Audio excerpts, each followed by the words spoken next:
Am I the a-hole for not taking in my son and his family? My ex-wife and I adopted our son when he was 6.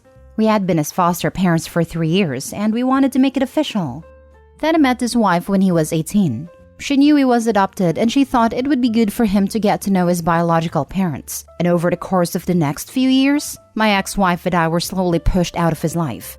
When they got married, we only received a wedding invitation. We were not part of the wedding party, and his biological parents and their spouses sat at the family table. We have not had the opportunity to meet our granddaughter either, and she's nearly 3 years old now. I am sad about the situation, but my ex-wife is heartbroken. I hate to see her hurt, when all she did was try and be a good mom. I can honestly say that I am not a fan of my daughter-in-law, and I wish she had never come into our lives. Recently, they have run into financial problems and they lost their home. My son's job is in the city we live in, and his biological parents and his in-laws all live in other cities. So, he called my ex-wife to ask if they could stay with us while they got back on their feet. I said no, my ex-wife wants to, but I refuse to be used. He has been distancing himself from us for 9 years now, and the only reason he called was because he is desperate. I don't think I owe him anything, but I did offer to pay for whatever it costs for him to move his family to the cities where his real family is. His wife called me to scream at me, saying that I'm abandoning my son and grandchild. I just said that since he didn't think of us as parents when they got married and had a child, then they should not think of it that way now. Then I blocked her. My ex-wife says that I'm being too harsh and that I need to forgive them. But here's the thing, I don't think it will change anything.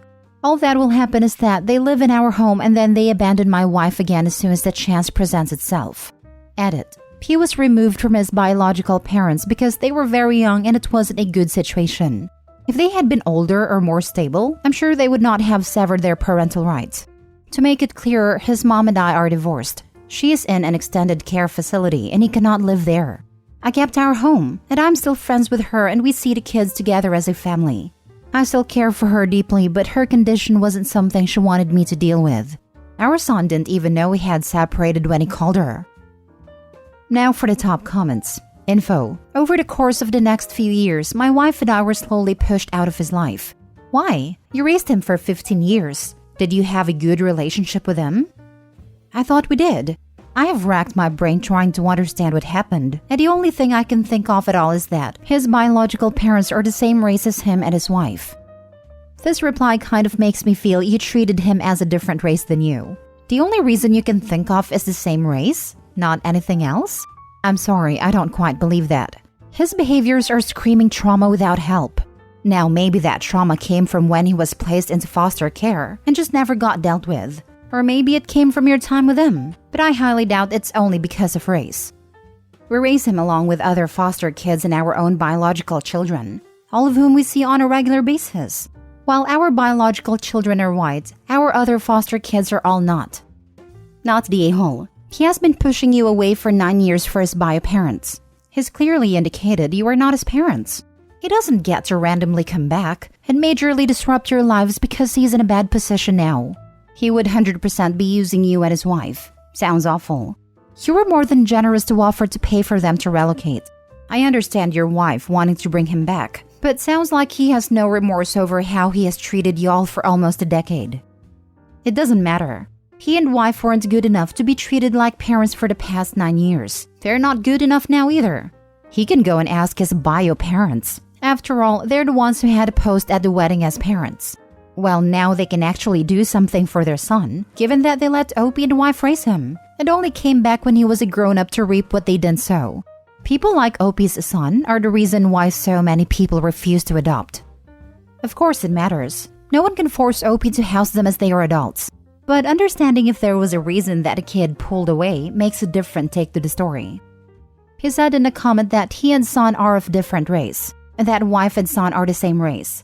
So the son is a racist who pulled away because his parents were the wrong race. No, I do not believe that he is racist. Also, my wife and I are of European stock. His biological parents are not. His wife is very proud of her race and was instrumental in reconnecting him with his biological parents. Next story. Am I the a-hole for telling my best friend / sister-in-law the true reason for my divorce? I, 32 female, met my sister-in-law, Mary, 32 female, in uni. We were assigned flatmates who really enjoyed cooking and baking together and became best friends. She actually introduced me to her brother John, 35 male, whom I dated and eventually married 8 years ago. We have 2 kids aged 3 and 5.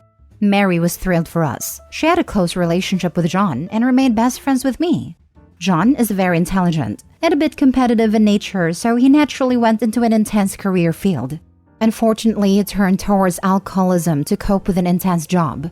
He started seeing a therapist to help him identify his triggers. He drank less, and then he quit therapy thinking he was fixed, only to start drinking more again after a while. He did the find a therapist, control his drinking, quit therapy process 4 times over 5 years. Each time he'd make promises and agreements. We had 2 kids along the way. The first was before I realized how serious the drinking problem was, and the second after he agreed to quit completely and get fully sober. He went back on that promise and said he wanted to be in control of his drinking and only have 1 to 2 drinks a week. He never got completely sober. He'd flake out on promises to the kids and me. He'd go out with friends who encouraged him to drink and have 2 to 3 drinks and then start buying bottles of vodka and gin again. After the 3rd time he quit therapy, I gave him an ultimatum. Either get sober or I was leaving him and taking the kids. And I followed through with it. Mary and I stayed best friends after college, but John asked me to keep his drinking from his sister the first time around. I didn't want her to think he had a problem. He was my husband, so I agreed if he worked on staying sober. So when I divorced him, it appeared out of the blue to Mary and their parents, who couldn't understand why I would up and leave her brother and adamantly take the kids, only letting him have visitation. Mary blamed me for the divorce and wanted to end our friendship. So I told her the truth, that I loved him and still do, but I wasn't willing to spend the rest of my life and ruin my kids' childhood, setting ourselves up for disappointment over and over again when he wouldn't stay in therapy or stay sober. Mary was horrified after I told her about everything. She got very emotional when I admitted to her how many times I let myself get excited for plans her brother made with me or the kids, only to be flaked on when her brother poured himself a drink after work. She then went to give John a piece of her mind and ask him to get his act together. John's now extremely upset at me for spilling a secret that I'd promised to keep, because Mary's image of him is now rubbish and his parents are disappointed in him too. I think I had a right to explain myself to my best friend, that I no longer had a promise to keep after he broke his end of it. Am I the a-hole? Not the a-hole. Your image shouldn't be rubbish because he's embarrassed by his actions. Thank you. He's extra upset because the most recent weekend he went to Mary's place for dinner and she gave him a sobriety check before letting him in, and he feels like I made Mary treat him like a child when he'd always been her older brother. I was admittedly unsympathetic, but that made it even worse. The only one that made his sister treat him like a child is him. Alcoholism sucks, and having family members that are addicts and alcoholics suck. But it is and will always be their choice to pick up the bottle or the other drugs. Not the a-hole. What did your ex-husband expect? That you would take the blame for the divorce that happened because of his actions? To keep his reputation clean? What has he done to deserve that? No, you shouldn't be expected to keep such a secret for him. Not the a-hole. You did not deserve to lose a friend over the consequences your ex-husband chose. Also though, true alcoholism is a progressive disease. It may one day help this man, the father of your children, that his family knows what is going on with him. It is not your job to enable your ex, and protecting the secret is a big form of enabling. I hope your ex will one day be able to attain sobriety. Go in peace. Next story. Am I the a-hole for loudly calling a woman a creep when she wouldn't leave me alone while I waited for my daughter? I'm a single dad to 3 kids and my youngest is 6 female. My ex's parents sent her money for her birthday, so I took her to the outlet store so she could pick out what she wanted. I'm used to gawking and suspicious stares when I'm out with my kids. When we got to the outlet, she had to use the restroom. The family restroom was occupied and she really had to go, so I sent her into the ladies' room. I waited right outside of the doorway, just a little off to the side so I couldn't see in when the door opened but would be right there when she came out. While I'm waiting, a woman had come up, gave me an odd stare and asked why I was just standing outside of the ladies' restroom.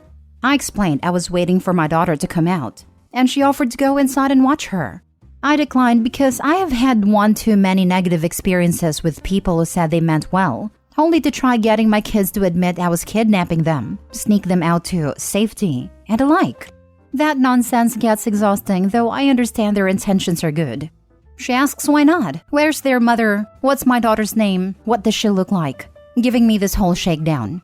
So I get fed up and loudly go, "Lady, stop trying to creep on my kid in the restrooms." I got her to leave me alone and she left. My kid came out, we went to the store she wanted, got her a bear maid, and went to pick up my other 2 kids. I aired my frustration about the incident and similar ones to my parents. My father got a kick out of it, but my mother felt like I shouldn't have done it. And embarrassing the woman like that was a step too far when she was trying to look out for my kid, so I should have just answered her questions. Now for the top comments. Not the a-hole. Fathers are parents too. And taking little girls into a men's room with urinals is not a good choice. She asked why you were hanging outside a lady's toilet. You answered once, and that was enough. Forget the urinals. It's the finding a stall that hasn't been wrecked that's the challenge. I have had to take her into the men's room before, and guys were pretty good to clear out ASAP so I could go in. As a woman who has used a men's stall clubbing, I can honestly say the women's bathrooms are sometimes way worse than the men's. Women's bathrooms aren't necessarily cleaner. But I do understand your pain. My brother is a single dad 50% of the time, and it felt like this when his daughter was younger. It's so sad that men are made to feel creepy with little girls. You're just a dad. It's not creepy. You told her you were waiting for your daughter. That's enough. After that, she should have just moved on. But you also know when you're feeling judged. She has zero right to keep asking questions. You're a big boy, that if you wanted her to check on your kid, you would ask. Not the a-hole. Honestly, the truth is there are some kids in these bad situations, and they do need help from a stranger. It does happen. But the flip side is, if a stranger does know your kid's name, they can use that to abduct your kid. That happens too. So as a parent, you're well within your right to tell anyone to screw off, jog on, and leave your kid alone. Not the a-hole, but I'm curious. Why would you get suspicious stares when you're out with your kids? Being a single parent isn't some weird thing. Being a single dad out with my kids, it's all too common to think I'm ambitious enough to kidnap 3 whole children from their mother. Or I'm babysitting and giving her a day off. The former I kinda understand, because some parents do insane things over custody disputes. This gave me a giggle, because legit 3 whole children and they all casually just follow you around, no questions asked. I fed them once, now they follow me around like stray cats. Last story. Am I the a-hole for not wanting to lie to my son for the sake of family harmony? My parents always wanted grandchildren and both my brother and I wanted children, but both of us ended up facing fertility issues with our respective partners. My wife and I eventually decided to start working with a surrogate. Our parents are old-fashioned, but they tried to be happy for us. My brother also tried, but his wife did not. His wife is as against the concept of surrogacy as it's possible to be. It always has been. We found a friend who was willing and we now have a son. Sister-in-law went crazy. She spent months blasting all of us how horrible we all were, that we supported all sorts of terrible practices because we were doing this, etc. She refused to go to our baby shower or see us in the hospital, but she did send a new mom kit meant for our surrogate, with things to help a pregnant person recover from childbirth. My brother apologized for her but said he couldn't change her mind. A few months later, my brother and his wife announced a spontaneous pregnancy after more than 5 years of trying. Our parents were thrilled, and so were we. We were willing to put it all behind us, but they had a daughter, and it only intensified her views. She refused to bring the baby over for holidays or meet her cousin because she refused to have her daughter raised to view women as objects. Years later, she softened to have our parents around at least, without us. Now, my parents want the whole family together again. She's agreed to a compromise that she's willing to do holidays and family outing, as long as we never tell the children that our son is from a surrogate. Our parents think we should do this, because she has a point and they were always uneasy with it. But I don't agree. This isn't some shameful secret that we should be ashamed of. We didn't do anything wrong. My wife is adamant that we shouldn't but wants our son to have a cousin. My parents are calling me as much as I'll answer, to beg me to consider. My brother just wants the tension to stop and isn't going to fight with her anymore.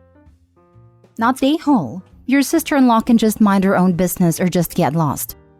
Yep. Your child should come first. And if he later finds out his origins were some dirty little secrets, he's going to feel like he's a dirty little secret.